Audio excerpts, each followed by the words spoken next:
시청자 여러분 안녕하십니까. 이제 6월 28일 두 번째 뉴스가 되겠습니다. 첫 번째 뉴스는요, 참 부끄러운 얘기인데요. 이 국민의힘 내홍이 갈수록 더 커지고 있어요. 그럴 수밖에 없죠. 왜냐하면 7월 7일이 가까우면 가까울수록 내홍이 줄어드는 게 아니라 더 커진다. 그래서 이번 내용의 핵심은 여러분들 뭐 잘 아시겠지만은 성상납에 따른 또 증거인멸 의혹에 따른 당 대표직을 유지할 수 있을 것이냐 없을 것이냐, 이게 핵심 포인트잖아요. 자, 이게 핵심 포인트인데 지금 이제 당권 경쟁까지 그러다 보니까 겹치고 있어요. 왜냐하면 지금 상당수 인물들이 어떻든지 간에 지금 윤리위의 여러 가지 형태를 보면 이준석에 대한 일종의 징계 조치가 내려지지 않겠느냐, 결정적 단서가요. 여러분들 잘 아시다시피 이준석의 최측근인 김철근 정무실장이 이 소명을 했는데도 불구하고 이 품위유지 위반이 있다. 그래서 징계에 착수했고, 그 징계 착수의 일환으로 7월 7일 날 2차 윤리위가 열려요. 그리고 2차 윤리위에서는요, 이 김철근 정무실장에 대한 징계도 착수하지만은, 그래서 징계 결정이 내려오겠죠. 어떤 이 경고가 됐든 뭐가 됐든 내려올 테고, 그 측근 중에 측근, 더군다나 7억 투자 유치, 그야말로 입막용, 증거인멸용, 여기에 이제 심증이 간 거 아니겠어요? 그러다 보면은 결국 이준석 대표의 성상납과 관련된 증거인멸, 이 의혹이 있다라는 것을 윤리위가 심증을 거친 것이 아니냐. 그렇다 보면 결국은 실장의 이 징계는 결국 대표의 징계로까지도 이어질 수 있다. 이게 일반적 해석론입니다. 그러다 보니까요, 지금 이것이 이제 마침 당권 경쟁으로 연결되어 있는데, 이번 당 대표의 당권 경쟁은 바로 2024년의 공천권과 연계되어 있기 때문에 굉장히 민감합니다. 이 문제와 관련해서요, 이용호 인수위 행정사법분과 간사를 했죠. 그리고 호남 쪽에서 유일하게 우리 국민의힘으로 입당을 하신 분이 이용호 의원이에요. 그래서 이용호 의원이 이와 관련해 가지고 오늘 여러 가지 YTN에 나와서 얘기를 했어요. 지금 현재 이준석 대표에 대한 이 누적됐던 감정이 폭발하고 있다. 이것이 바로 갈등의 양상으로 번지고 있는데, 물론 이준석 대표가 이 바람을 일으켜갖고 두 번 선거에서 이기는데 공을 세운 거, 이거는 뭐 어느 누구도 부인할 수 없겠지만은, 그럼에도 불구하고 이준석 대표에 대해서 이 무게감 있느냐, 당 대표로서 안정감을 주느냐, 또 상대를 어느 정도 배려를 하느냐, 이런 부분에 대해서는 상달리 엇갈리다. 그러다 보니까 2년 뒤에 총선을 앞두고 리더십을 교체해야 하는 것이 아닌가, 이런 생각들이 표출되면서 지금과 같은 갈등 국면이 만들어 온 것이 아니냐. 그러면서 당이 왜 이 모양인가, 안타깝고 곤혹스럽고 마음이 무겁다, 이렇게 입장을 발표했어요. 그래서 지금 총선 앞두고 있는 상황에서 리더십 교체돼야 되는 것 아니냐, 이렇게까지 얘기가 나오고 있다는 점을 밝히고 있는 점이 이색적이지 않나, 이렇게 보고요. 그럼에도 불구하고요, 누가 책임이 더 크냐, 이러한 문제에 관해서는 딱 책임을 누가 있다라고 따지기보다는 대선과 지방선거를 치러오면서 축적된 서로 간의 불신과 리더십의 문제, 이런 것들이 한꺼번에 표출되고 있는 상황이다. 그러니까 겹쳤다, 이런 얘기죠. 누가 한 사람의 잘못이라고 하기는 어렵고, 이준석 대표 잘못도 있고 또 다른 플러스 알파의 잘못도 누적되어 있다, 이렇게 보고요.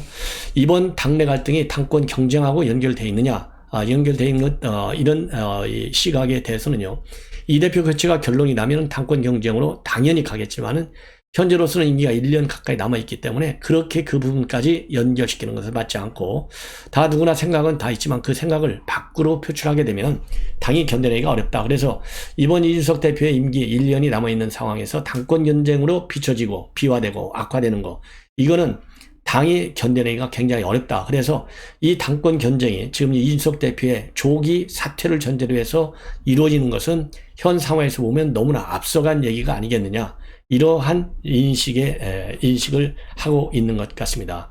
그리고 안철수 의원이요, 정정식 의원, 즉 국민의힘 의원을 최고위원 몫으로 추천한 거, 이거는 너무나 뭐라 그럴까요, 정치공학적으로 접근한 것이 아니냐, 이 본인의 정치적인 입지를 고려해서 했겠지만, 그래서 조금 비판적으로 보고 있고요. 이번에 미래혁신 포럼, 장제원 의원의 포럼인데, 여기에 많은 인원이 50여 명이나 참석한 것과 관련해서는 언론이 또 세력화시키고 또 친소관계로 이렇게 몰아가고 있는데, 자, 아무래도 의원들도 민감하다 보니까 참석 인원이 많이 이루어진 것 같은데, 지나치게 해석해서 세력화라고 볼 필요까지는 없다. 근데 이 대목은 바로 뭐냐?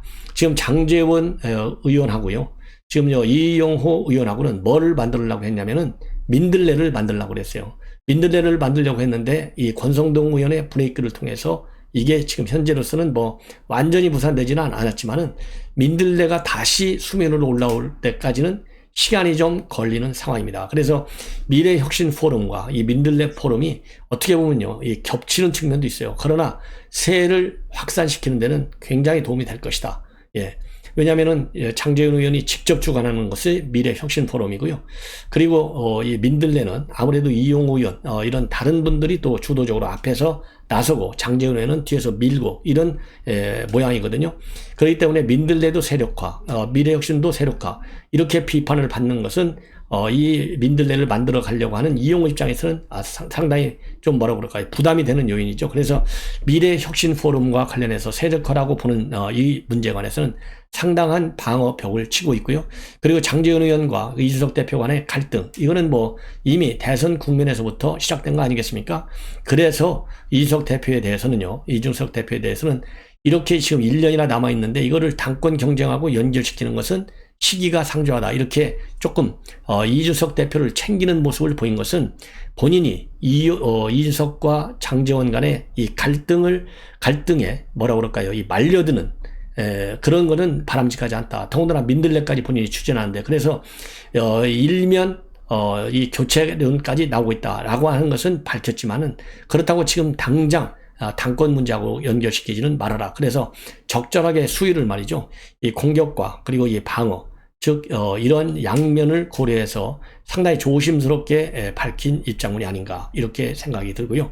지금 이제 리더십을 교체하느냐 이런 생각들이 지금 표출되고 있는데, 이거는 바로 윤리위에서 조금 전에도 말씀드린 대로 최측근인 이 김철근 정무실장의 징계로 인해서 더 불거지는 측면이 있다 이렇게 보고요. 그리고 당내 전반적인 분위기, 그리고 언론의 전반적인 분위기와 전망을 보면 지금 윤리위 징계 때문에 이준석 대표의 자리 지키기가 그렇게 쉬운 것만은 아니다. 그렇다고 본다면 조기 교체까지도 가능한 것이고, 이용호 의견하고 좀 다릅니다.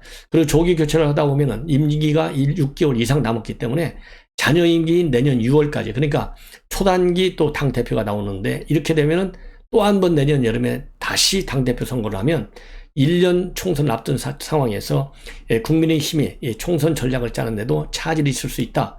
그래서 지금 당원 당규까지 고치자라는 얘기까지 나오고 있는 겁니다. 이런 걸 보면 총선을 앞둔 상황에서 리더십 교체에 대비한 당원 당규까지 나온다고 하는 측면에서 이 리더십 교체 얘기가 이게 만만치 않은 또 이 하나의 논쟁거리로 이 확산될 소지를 배제할 수 없다 이렇게 봅니다. 그리고 오늘 이제 처음으로 이준석 대표가 만든 혁신위원회 회의를 가졌는데요. 여기에서 상당히 자아 비판적 발언들이 많이 나왔어요. 한마디로 지금 집권당 뉴스가 굉장히 볼상스럽다. 그래서 국민들이 혀를 차고 있는데, 이렇게 국민의 시선이 굉장히 싸늘하게 바뀌는데, 이렇게 해가지고 내년 총선에서 과연 어부지리를 기대할 수 있느냐, 천만의 말씀이다. 그래서 제대로 된 혁신을 해야 되겠고, 지금 전반적으로 흐름을 보면 국민의힘에 대한 지지도는 계속 빠지는 추세에 있다.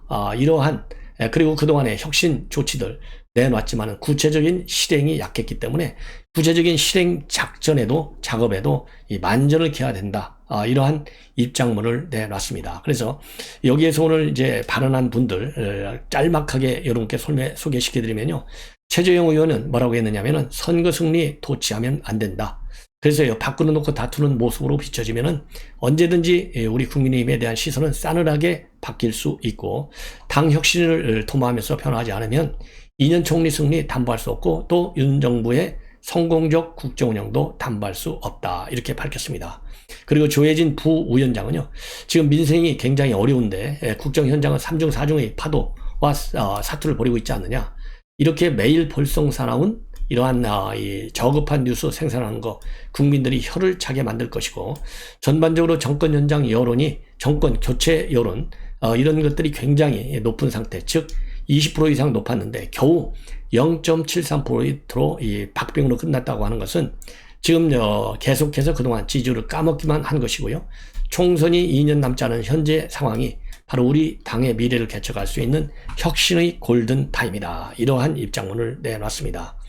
자, 그리고요, 또 오늘 이 회의에서 말이죠. 여러분들이 또 말을 많이 했어요. 이 김미애, 천하람, 이런 분들도 얘기를 했습니다. 이건기 의원. 그런데 이제 천하람 의원 같은 경우에는요, 이 깨끗한 공천을 통해서 말하자면 자기 친구들한테 국민의힘을 강추할 수 있게 했으면 좋겠다. 그리고 이 과거 아픈 기억을 잊지 말자. 김미애 의원은요, 혁신 정강 정책 마련한 지 2년밖에 되지 않는 2년이나 됐는데 지금 구체적인 실천을 위한 입법과 정책이 굉장히 부족하다. 이런 점을 지적하고 있습니다. 자, 그리고 이제 이준석 대표의 7월 7일 이 징계위 제2차 소환 조사를 앞두고요. 김성진 씨가 그러니까 성상납했다고 주장했던 이 카이스트 김성진 대표가요. 지난 23일 날 본래 접견 조사를 받게 되어 있었는데요. 그게 이루어지지 않아서 결국은 이제 30일 내일 모레 서울구치소에서 이 참고인 조사를 받기로 했다. 이렇게 지금 이 김성진 씨의 법률 대리인을 맡고 있는 김소연 변호사가 오늘 밝혔습니다. 그리고요, 이준석 이준석 대표와 관련된 김성진 씨의 입장문도 추가로 오늘 이제 발표를 했는데요.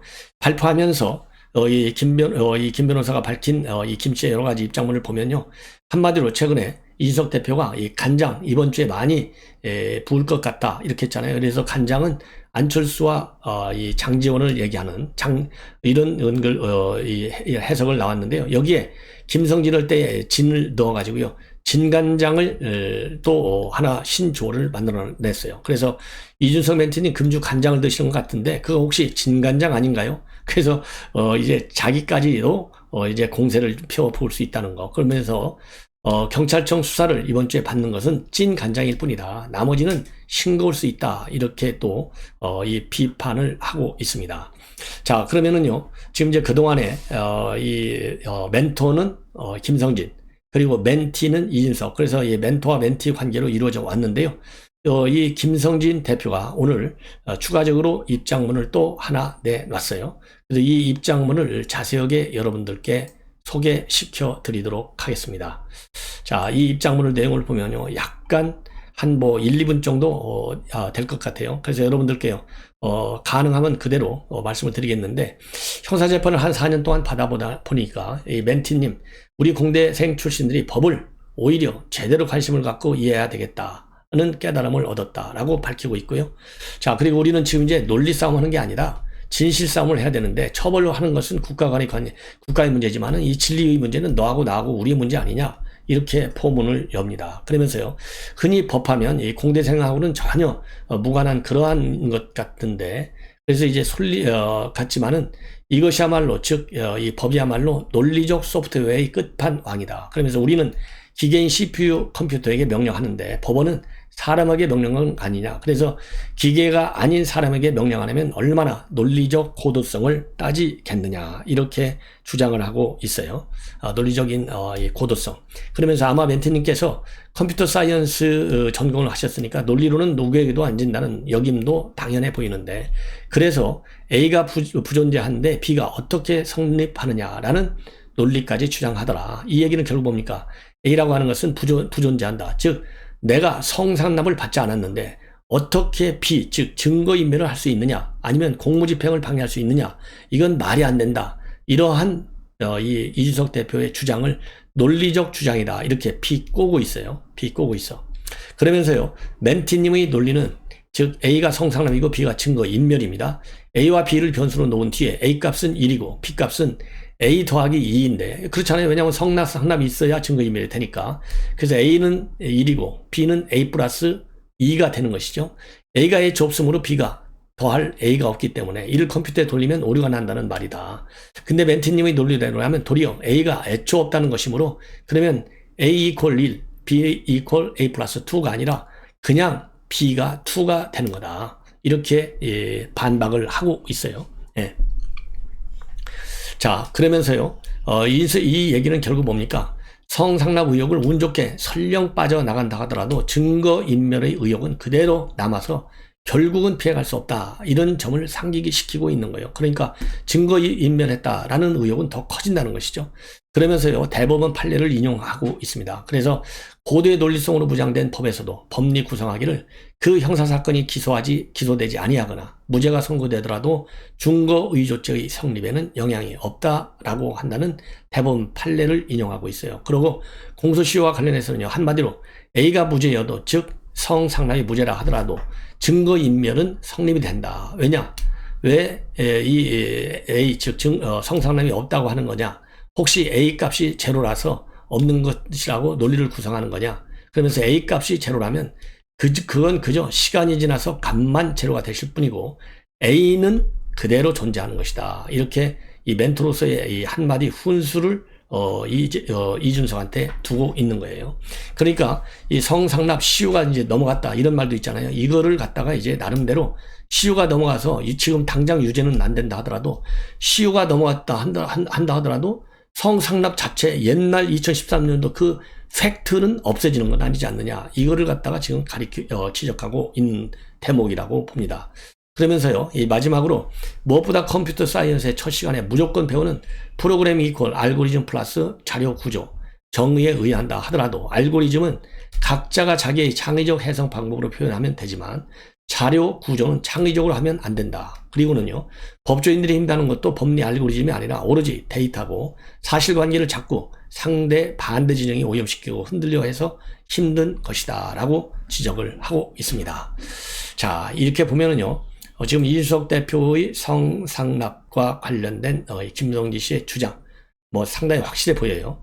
그리고 이제 30일 날 경찰의 소환 조사를 앞두고 있는데, 자, 이 소환 조사 결과 지금 이준석 대표도 빨리 좀 발표해달라 이렇게 집요하게 주장을 하고 있지 않습니까? 그래서 이 부분에 대해서는요, 최대한 빨리 이 경찰에서 중간 수사 결과라도 밝혀달라 이렇게 저는 주장을 하고 싶습니다.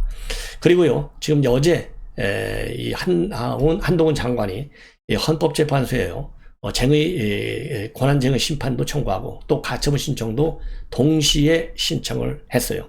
그러다 보니까 이제 오늘 이 보도가 나오는 게 지금 어제 이제 한동훈 장관 플러스 검찰 5명 이분들이 이제 청구권자가 되어 있거든요. 그러면 이 소송을 줌으로 담당하는 이 검찰은 누구냐? 이게 궁금하시지 않겠어요?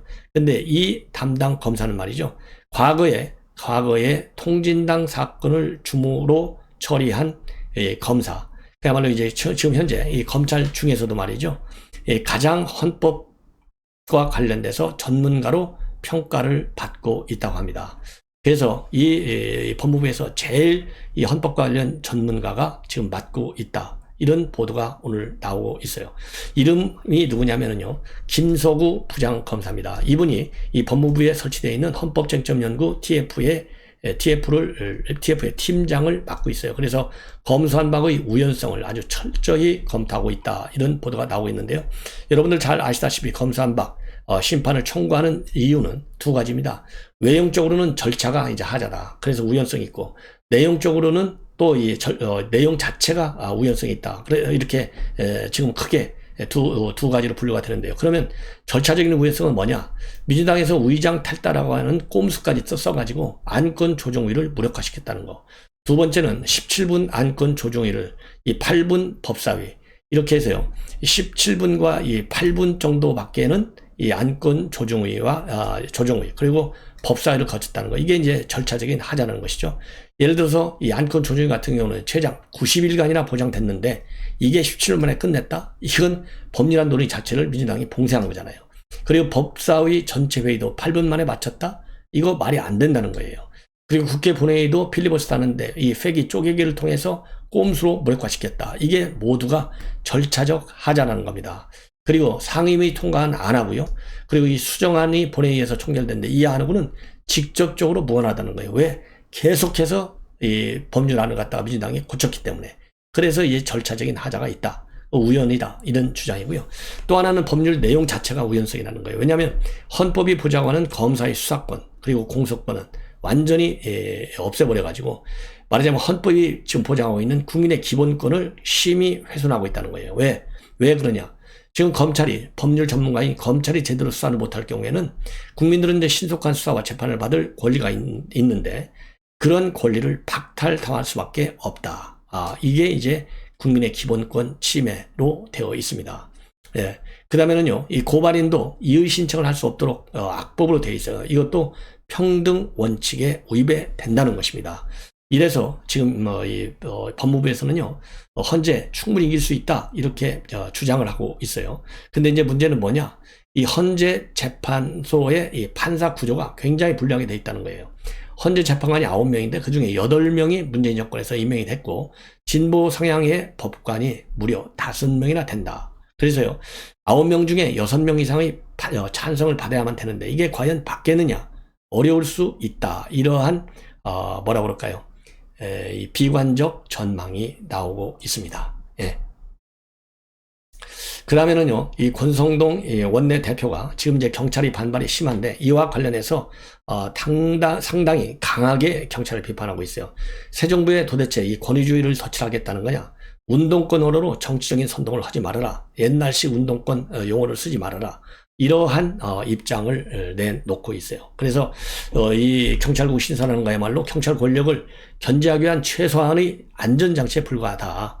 그리고 정부가 이렇게 이제 경찰국을 신청하는 것과 관련해서 경찰의 중립성과 독립성을 해친다거나 또 이 행안부는 법적 권리가 없다거나 정부와 경찰을 장악하려 한다거나 이런 억측과 선동이 난무하고 있는데 경찰은 그러면 견제받지 않는 그런 권력이 되고 싶은 거 아니냐. 겉으로만 민주투사 흉내를 내고 있는 건데 이렇게 욕망과 언어의 불협화음을 보이는 거 이거야말로 참 애처롭다.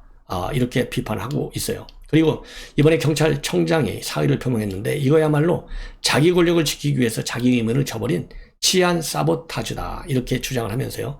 과거 민정수석 실이라든가 경찰청이 밀실에서 경찰 인사를 했는데 이거를 대통령실에서 이 경찰을 직접 지휘 통제하는 경우가 그동안에 많았다. 청와대에서요. 그때는 이 경찰은 민중의 지팡이였냐 아니면은 권력의 지팡이였냐 이렇게 반문하면서요. 지금 이제는 이제 청와대에서 그렇게 은밀하게 밀실에서 인사를 하지 않고 행안부라고 하는 이 경찰국을 설치해서 투명하게 시스템적으로 이렇게 하는 인사가 오히려 경찰의 독립과 독립을 더 보장할 수 있는 그러한 민주당 원칙에 맞는 제도다. 이렇게 행안부의 입장을 방어를 하고 있습니다. 그리고 차기 경찰 후보 군으로는요 2명으로 압축됐다 이런 보도가 나오고 있어요. 윤희근 경찰청 차장, 그 다음에 김광호 서울청장이 유력한데요. 의외로 이 박지영 경기남부청장의 발탁 가능성도 있다 이렇게 보도가 나오고 있습니다. 그래서 이 윤희근 청장의 경찰청 차장인데요. 이분의 경우에는요 경찰대 4기 출신이에요. 그리고 이제 김광호 서울청장은 울산 출신이고 행정고시 출신입니다. 그리고 박지영 경기남부청장은 호남 출신이기 때문에 나름대로의 이 내정될 수 있는 정치적인 뭐라 그럴까요? 이 어드밴티지, 이점은 하나씩 가지고 있는 게 아니냐. 그래서 이제 2파전, 3파전으로 압축되고 있다. 이런 보도를 해드립니다. 또 시청자 여러분들께요. 이 경찰청장 얼마나 중요한 자리예요? 더군다나 윤석열 대통령의 경우에 경선 국면에서요. 경찰청장을 차관급이 아닌 장관급으로 올리겠다라고까지 입장을 발표한 상황이에요.